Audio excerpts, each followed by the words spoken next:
श्री गुरु चरण सरोज रज निज मन मुकुर सुधारी। वरणहु रघुवर बिमल जस जो दायक फल चार। बोलिए सियावर रामचंद्र की जय। सिय राम मैं सब जग जानी, करूं प्रणाम जोर जुग पानी। आइए, जीवन में हमारे श्रेष्ठ क्या है, संग्रह या त्याग?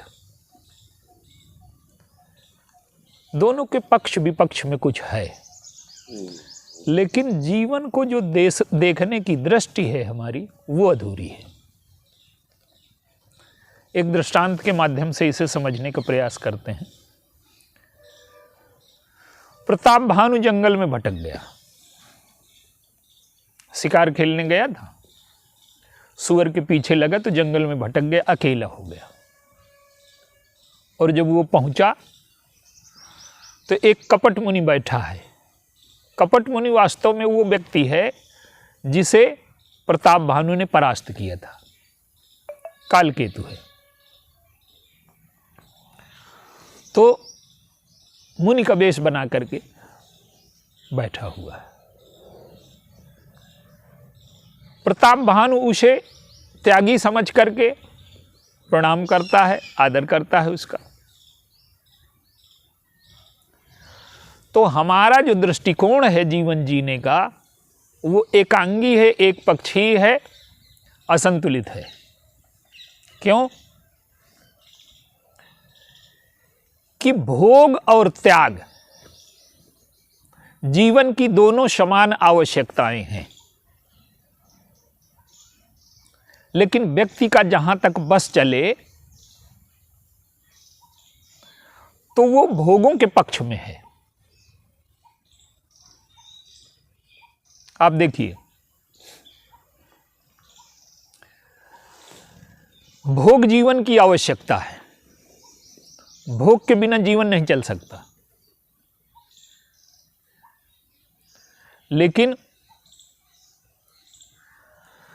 भोग जीवन की आवश्यकता तो है, उसी प्रकार से त्याग भी जीवन की आवश्यकता है। त्याग के बिना भी जीवन नहीं चल सकता। जो चीज हम ग्रहण करते हैं, चाहे हम सांस ग्रहण करें तो सांस को छोड़ते भी हैं, जल ग्रहण करते हैं तो जल का त्याग भी करते हैं, भोजन ग्रहण करते हैं तो उसका त्याग भी करते हैं। तो त्याग और भोग जीवन की समान आवश्यकताएं हैं और इनका बराबर महत्व है जीवन में।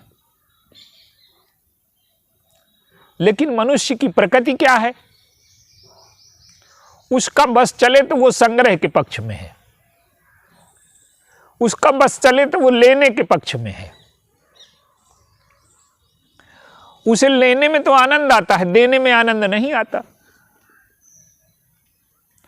उसे मिल जाए तो प्रसन्न है, देना पड़े तो दुख होता है। तो भोग जीवन की आवश्यकता है, लेकिन भोग बिना त्याग के संतुलित नहीं हो सकता।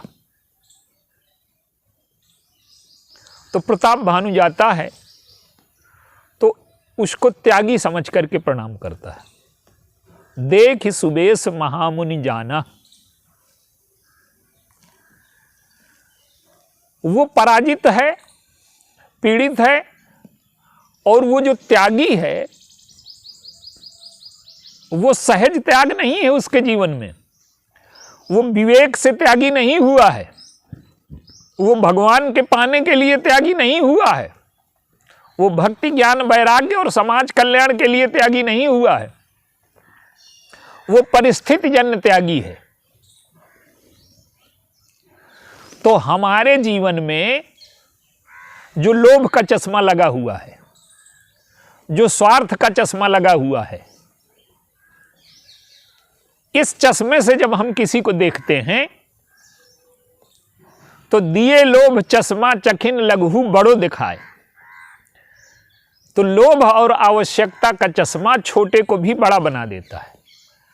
तो जो व्यक्ति स्वयं अभावग्रस्त है, स्वयं दीन है, स्वयं पीड़ित है, स्वयं पराजित है और परिस्थिति से वो त्यागी जैसा दिखाई देता है, वो त्यागी है नहीं। तो संसार में अधिकांशतः जो त्यागी आपको दिखाई देते हैं वो परिस्थिति जन्य त्यागी हैं। विवेक से भगवान को पाने के लिए, भक्ति के लिए त्याग बहुत कम लोगों ने किया है। लेकिन कपड़े का रंग बदलते ही लोगों के मन में एक श्रद्धा का सृजन होता है। कपड़ा का मूल्य है सन्यास में, लेकिन कपड़ा सन्यास नहीं है। कपड़े की महत्ता है, कपड़े की आवश्यकता है, लेकिन कपड़े का रंग बदलने से क्या होता है? तो प्रताप भानु क्या करता है कि उसके सामने दीन हो जाता है। और आप देखिए हमारी विडंबना क्या है कि जिसको हम त्यागी समझते हैं उसी को भोग की सामग्री चढ़ाने जाते हैं। अच्छा, भोग की सामग्री चढ़ाने जाए यहां तक ठीक है, उससे भोग मांगते हैं, संग्रह मांगते हैं। जिन चीजों को उसने अच्छा नहीं समझा, जिनको त्याज्य समझा, उनको छोड़ करके तो वो त्यागी हुआ है, महात्मा हुआ है। तो किसी त्यागी को भोग की सामग्री दें और उसे महाभोगी बना दें। और सबसे बड़ी बात यह है कि अगर हमारी श्रद्धा वास्तविक हो तो त्यागी से भोग मांगना ये उसका अपमान है।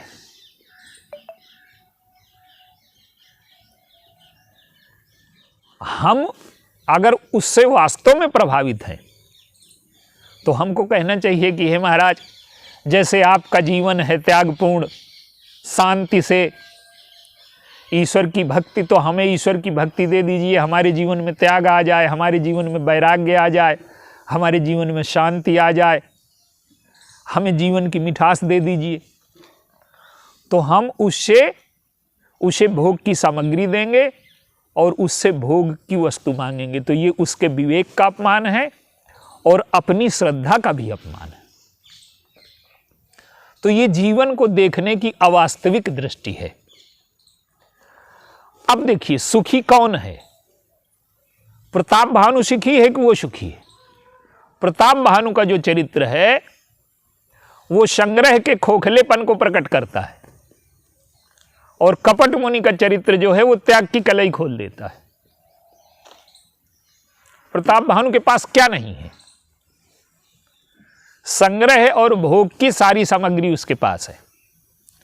पृथ्वी का एक छत्र सम्राट है वो। तो जब एक छत्र सम्राट है तो सारा वैभव उसके पास है। लेकिन भोग की एक समस्या होती है, भोगी की एक समस्या होती है। जिसके पास नहीं है तो उसको लगता है कि अगर ये मिल जाता तो ठीक था। अब मिल गया तो मिलने के बाद एक समस्या पैदा होती है कि अब भोजन तो अच्छा मिल गया। पहले तो यह था कि अच्छा भोजन मिले, लेकिन अब भोजन अच्छा मिल गया तो पता लगा कि अब भूख नहीं है। भोजन इकट्ठा करते करते भूख चली गई। तो भोजन अच्छा मिल गया, अब भूख नहीं है तो पाचन ठीक नहीं। तो भोग हो और भोग की सामग्री हो और भोग की शक्ति हो। तो प्रताप भानु की मांग क्या है? संग्रह में और भोग में जो खोखलापन है, प्रताप भानु की मांग उसको प्रकट करती है। क्या? कि भोग सामग्री भी हो और भोग शक्ति भी हो। तो क्या मांगता है कि भोग शक्ति रहे इसलिए बुढ़ापा कभी ना आए।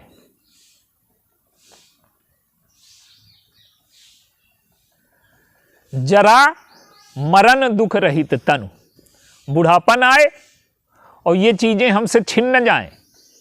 बुढ़ापा ना भी आए तो मौत आएगी, तो मौत छीन लेगी।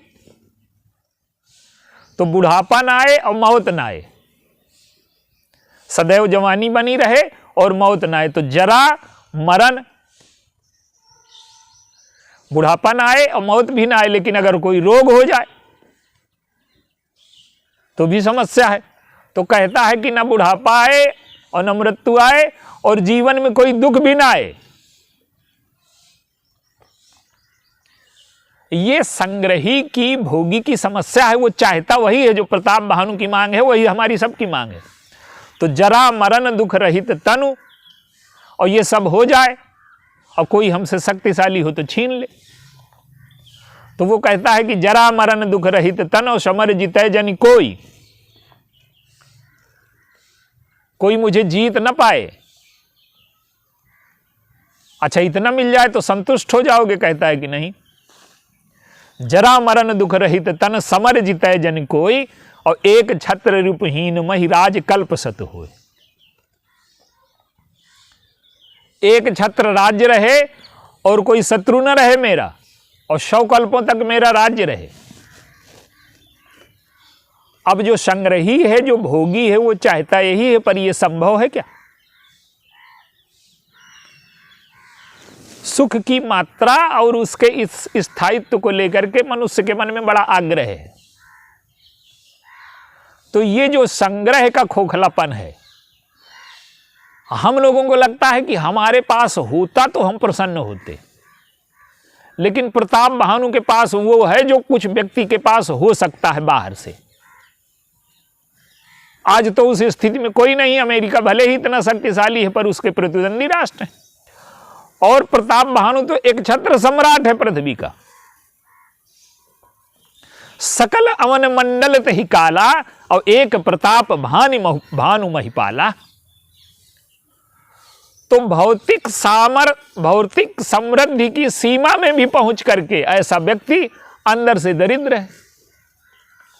जो कुछ मिला है लगता है जो नहीं मिला है वो ज्यादा बड़ा है। तो प्रताप भानु वो पा गया है जहां तक व्यक्ति कल्पना करके पहुंच सकता है। सब कुछ है उसके पास, शक्ति है, सामर्थ्य है, एक छत्र सम्राट है, भोग हैं, भोगने की शक्ति, सब कुछ है। ये आम व्यक्ति कल्पना भी नहीं कर सकता कि इतना व्यक्ति को उपलब्ध हो सकता है जो उसके पास उपलब्ध है।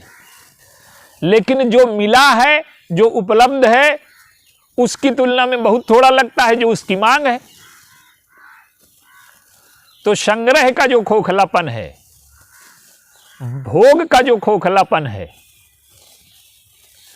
वो प्रताप भानु के चरित्र से स्पष्ट हो जाता है।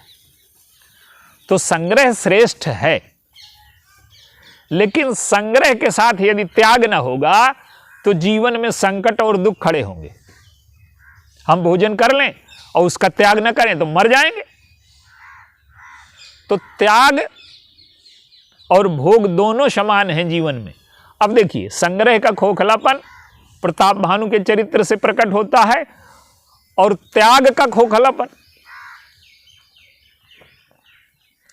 जो त्यागी दिखाई देते हैं अधिकांश। अब देखिए, सीता जी हैं, लक्ष्मण जी सच्चे साधु हैं,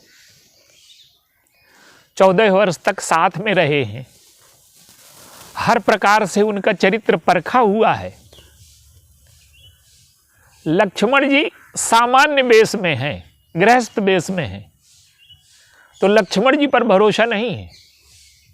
और रावण राक्षस है पर सन्यासी के वेश में आ गया, तो उस पर आस्था है। इस देश का बड़ा दुर्भाग्य रहा है ये, कि उसकी वस्त्र पर बड़ी आस्था रही है। वस्त्र आदरणीय है, पूजनीय है, लेकिन वस्त्र का रंग बदलने से कोई सन्यासी नहीं हो जाता। तो वस्त्र बदल लेने से रावण सन्यासी हो गया क्या? तो जो परिस्थिति जन्य त्यागी हैं, उनमें से कुछ रावण जैसे भी हैं, कुछ कालनेमी जैसे भी हैं, और कुछ कपट मुनि भी जैसे हैं। और गृहस्थों में भी कुछ जनक जैसे हैं, श्री भरत जी जैसे हैं। पशु पक्षियों में भी देखिए, काकभुसुंड जी जैसे हैं, हनुमान जी जैसे हैं, जामवंत जी जैसे हैं।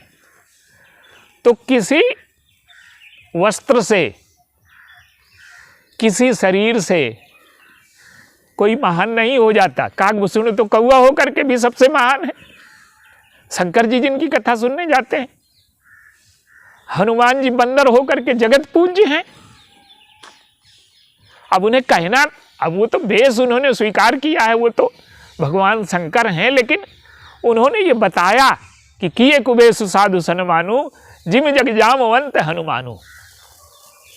विभीषण आए तो भगवान कहते हैं कि तुम सारीखे संत प्रिय मोरे। अब विभीषण संत हैं, वो तो राजसी वेश में रहते हैं। सचिव संग लई नभ पत गए, वो राजा का सारा परिकर है, उनका मंत्री हैं, सहायक हैं। साथ में जो मंत्रियों के साथ चलता है, जो राजसी वेश में रहता है, जो मुकुट लगाए हुए, भगवान उसको कहते हैं कि तुम संत हो। तो संतत्व और त्याग और भक्ति और ज्ञान और वैराग्य ये अंदर की चीजें हैं, ये कपड़ों से तय नहीं होती। कपड़ा पूज्य है, आदरणीय है, उसकी महिमा है, क्योंकि वो व्यक्ति को मर्यादा में रहना सिखाता है। तो कपट मुनि को आप देखिए, त्यागी है। अब उसे अगर वास्तव में त्याग में श्रद्धा होती तो जब प्रताप भानु ने उसे प्रणाम किया तो उसे सोचना चाहिए कि जो मुझसे प्रणाम कराना चाहता था, आज मुझको प्रणाम कर रहा है, तो त्याग महान है, तो वो त्यागी हो जाता। तो आप देखिए, हमारी श्रद्धा नकली है, क्योंकि हम जो त्यागी है उससे भोग का वरदान मांगते हैं। तो अगर हम में सच्ची श्रद्धा हो संत के प्रति, तो हम उससे यही कहें कि हे प्रभु, हे संत महाराज, जैसा आपका जीवन त्यागी है, जैसे आपने सब कुछ छोड़ दी है, आसक्ति छोड़ दिया है, मोह छोड़ दिया है, लालच छोड़ दिया है, अहंकार छोड़ दिया है, वैसे सब हमारे जीवन से छूट जाए। जैसे आपके जीवन में भक्ति आ गई है, ज्ञान आ गया है, वैराग्य आ गया है, शांति आ गई है, समता आ गई है, वही हमारे जीवन में आ जाए। तो संग्रह और त्याग ये दो पक्ष हैं, और दोनों जीवन की आवश्यकताएं हैं, और दोनों समान हैं। लेकिन हमारे शास्त्रों में त्याग की महिमा क्यों गाई गई? उसका कारण ये है कि मनुष्य की आसक्ति को काटने के लिए ऐसा किया गया। मनुष्य का बस चले तो केवल वो ले देना बंद कर दे। तो जब हम लेने में जितना प्रसन्न होते हैं, अगर उतना देने में प्रसन्न होने लगे, तो हमने धर्म के जगत में पहला कदम रखा। जितना हमें संग्रह प्रिय लगता है, उतना ही त्याग प्रिय लगने लगे, तो हमने वैराग्य के क्षेत्र में पहला कदम रखा। जितना हमें अपनी भावनाओं की चिंता है, उतना दूसरों की भावनाओं की चिंता हम करने लगे, तो हमने प्रेम के क्षेत्र में पहला कदम रखा। और जिस प्रकार से हम अपने जीने के लिए लाख प्रयास करते हैं, अपने सुखी होने के लिए, अपने संतुष्ट होने के लिए लाख प्रयास करते हैं, उसी प्रकार से दूसरे जीवों को भी, उनको जिलाने के लिए हम लाख प्रयास करें। आज तो उल्टा हो गया है। हमारे जीने के लिए कोई मर जाए तो ठीक है, हम तो उसको मार करके खा जाएं। तो जब हम अपने जीने के लिए जैसा प्रयास करते हैं, वैसे दूसरे जीव जंतुओं के लिए भी यही प्रयास करने लगे, तो हमने विचार के क्षेत्र में पहला कदम रखा। आप एक दृष्टांत देखिए, किसी को पेचिश पड़ रही है या किसी का पेट खराब है, तो उसके लिए उपवास की महिमा हो गई है। बिना उपवास के वो ठीक नहीं हो सकता, तो उसे उपवास की महिमा बताई जाती है। ये सामयिक आवश्यकता है, वो हमेशा के लिए उपवास नहीं बताया गया उसको। जब वो स्वस्थ हो जाएगा तो आहार का और उपवास का एक निरंतर क्रम हमारे जीवन में चलता है। भोजन कर लेते हैं, उसके बाद उपवास रखते हैं शाम तक, फिर शाम को फिर भोजन कर लेते हैं। तो संग्रह और त्याग का एक क्रम है जीवन में। तो जैसे अजीर्णग्रस्त व्यक्ति के लिए अन्न विष हो गया, अन्न विष नहीं है, पर अजीर्ण ने अन्न को विष बना दिया है। अजीर्णे भोजनम विषम कहा गया, आयुर्वेद में हमारे कहा गया। तो उस अजीर्णता ने उस अन्न को विष बना दिया है। तो जब वो उपवास करेगा तो वो अन्न विष नहीं है, अन्न तो अमृत है, जीवन है, लेकिन अजीर्ण है, इसलिए वही अन्न विष हो गया। इसी प्रकार से आज क्या हो रहा है कि हमें मानसिक अजीर्ण हो गया है, और आज हमारे पास जितना संग्रह है, ये संग्रह हमारे लिए विष के स्वरूप हो गया है। जिस संग्रह को हमारे जीवन में भोग के काम में आना चाहिए, जो हमें आनंद देने का कार्य करता संग्रह है, वो संग्रह हमारे लिए विष बन गया है। और किसी भी व्यक्ति के जीवन को उठा लीजिए जो संग्रही है, अंदर से दुखी मिलेंगे, रोते हुए मिलेंगे वो। तो जैसे पेचिश में अन्न त्याग की महिमा है, उपवास की महिमा है, वैसे एक दुर्बल है, दुर्बल व्यक्ति है तो उसके लिए विश्राम की और पौष्टिक अन्न की महिमा है। इसी प्रकार से संग्रह और त्याग में संतुलन आ जाए, इसलिए शास्त्रों ने हमारे त्याग की महिमा का बखान किया। तो संग्रह की अधिकता और त्याग की अल्पता जो मनुष्य के जीवन में है, इसे संतुलित करने के लिए हमारे शास्त्रों ने त्याग की महिमा का वर्णन किया। आप देखिए, दशरथ जी हैं, जब वो मनु के रूप में हैं तो हजारों साल तपस्या करते हैं। अब हजारों साल तपस्या के बाद भगवान प्रसन्न हुए, वरदान दिया, और अंत में उन्हें आदेश क्या दिया। अब देखिए, लगता है कि भगवान तपस्या से, त्याग से, महिमा से प्रसन्न हो जाएंगे। कबीरदास जी हमारे कहते भी यही, कबीरा खड़ा बाजार में लिए लुकाठी हाथ, जो घर फूंके अपना तो चले हमारे साथ। तो ऐसा लगता है कि त्याग, तपस्या ज़्यादा मूल्यवान है और इसी से मनु को मिले। लेकिन भगवान जब जाने लगे तो आदेश क्या दिया, तुमने हजारों साल तपस्या की, लेकिन उन्हें आदेश दिया भोग का। अब तुम मम अनुशासन मानी, और बसहु जाए सुरपत रजधानी। और स्पष्ट कहते हैं, ताह कर भोग विशाल, तात गए कछु काल पुन होई हो अवध भुआल, तब मैं होब तुम्हार सुत।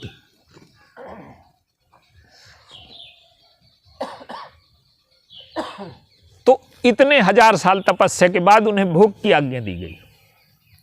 और भगवान राम का चरित्र खुद आप उठा करके देखिए, श्रुति पथ पालक धर्म धुरंधर, और गुणातीत अरुभोग पुरंदर। तो अगर हमारे पास सही दृष्टि आ जाए तो संग्रह और त्याग को हम स्वार्थ की दृष्टि से, लोभ की दृष्टि से, संग्रह की दृष्टि से न देखें तो हमारे जीवन में संतुलन आ सकता है। तो ये जो हमारे जीवन में लेने में बड़ी प्रसन्नता है और देने में बड़ा दुख होता है, संग्रह में बड़ी प्रसन्नता है, छोड़ने में बड़ा दुख होता है। व्यक्ति तो अपने पुत्र को देने में भी उसे संकोच होता है। महात्मा का बड़ा आदर करेगा पर महात्मा को कुछ देगा नहीं, संपत्ति तो अपने नालायक पुत्र को ही देगा। तो हमारे जीवन में संग्रह और त्याग के प्रति ये जो अवास्तविक दृष्टि है, अगर हम विवेक के चश्मे से स्वार्थ को, लोभ को हटा करके हम अपने जीवन को संतुलित दृष्टि से देखना शुरू करें तो संग्रह और त्याग जीवन की दोनों समान आवश्यकताएं हैं।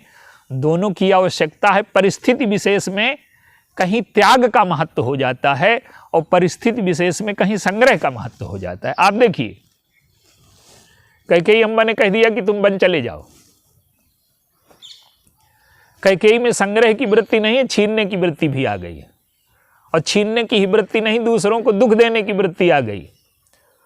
तो जब हम सुखी होने के लिए दूसरों का छीनना स्वीकार कर लेते हैं, अपने सुखी होने के लिए, संग्रह के लिए दूसरों का छीन लेते हैं, अपने सुखी होने के लिए जब दूसरों को दुख दे देते हैं, हमें केवल अपनी संवेदना का मूल्य रह जाता है, अपने स्वार्थ का, अपने अहंकार की पूर्ति का। लेकिन भगवान ने क्या किया? भगवान चाहते तो कह देते कि कैकेयी की बुद्धि भ्रष्ट हो गई है, पिताजी की हो गई है, और मैं तो उत्तराधिकारी हूं, राज्य में घोषणा हो चुकी है। तो ये क्या होता कि यहां त्याग की आवश्यकता थी। वो संग्रह और संग्रह का युद्ध हो जाता, स्वार्थ और स्वार्थ का युद्ध हो जाता। बातें वो न्याय जैसी लगती, लेकिन उस परिस्थिति में भगवान ने 14 वर्ष का त्याग करके दिखाया। क्यों? कैकेयी की संग्रह, कैकेयी की स्वार्थ, कैकेयी की अहंकार की बुद्धि को काटने के लिए, द्वेष और घृणा को काटने के लिए वहां संग्रह के त्याग की आवश्यकता है। तो भगवान ने त्याग, तपस्या, प्रेम का जीवन स्वीकार किया। लेकिन त्याग, तपस्या, प्रेम का जीवन, और जब भरत जी आए तो भरत जी को सब कुछ मिल रहा है, लेकिन उस संग्रह से, उस भोग से वो प्रसन्न नहीं है। तो उन्होंने भी त्याग का जीवन स्वीकार किया। तो वहां त्याग की आवश्यकता थी। जैसे हमारे यहां वानप्रस्थ आश्रम को त्याग से जोड़ा गया, गृहस्थ आश्रम को भोग से जोड़ा गया, और सन्यासी तो सर्वत्याग की बात करता है, होता ही है उसके जीवन में, वो नर से नारायण बन जाता है। तो आप देखिए भरत जी और श्री भगवान राम और श्री भरत जी ने क्या किया कि वो वानप्रस्थ में त्याग नहीं किया। उन्होंने त्याग उस अवस्था में किया जो भोगों को भोगने की अवस्था मानी जाती है, इसलिए उनका त्याग सर्वश्रेष्ठ है। पार्वती जी के तप की प्रशंसा की गई। क्यों? कि जो सुकुमार अवस्था है उस अवस्था में उन्होंने तप त्याग किया, तपस्या किया। तो जीवन में कब भोग की, कब संग्रह की, कब त्याग की आवश्यकता है? जब ये हमारे अंदर विवेक जागृत हो जाता है और हम में आसक्ति खत्म हो जाती है, तो हमारा जीवन संतुलित हो जाता है। तो हम ये देखें कि किस परिस्थिति में, किस मन स्थिति में, जैसे वानप्रस्थ आश्रम को त्याग से जोड़ा गया, लेकिन भगवान राम और भरत जी ने उसको अवस्था से न जोड़ करके आवश्यकता से जोड़ करके पूर्णता तक पहुंचा दिया। तो जब संग्रह और त्याग के प्रति हमें सही और वास्तविक दृष्टि मिल जाती है, तो हमारे जीवन में संतुलन आ जाता है, और हम लेने में जितना आनंदित होते हैं उतना देने में होने लगते हैं। हमारे जीवन स्वस्थ हो जाता है, प्रसन्न हो जाता है। और संग्रह की अधिकता में आज पेचिश की अन्न विष जैसा हो गया है। संग्रह आज व्यक्ति के जीवन में समस्या खड़ी कर रहा है। तो हम अगर दुख से मुक्त होना चाहते हैं, तो जो चीज़ें हमारे विष जैसी हो गई हैं उनको हम उपवास के द्वारा अपने जीवन में अमृत जैसा बना लें। बोलिए सियावर राम।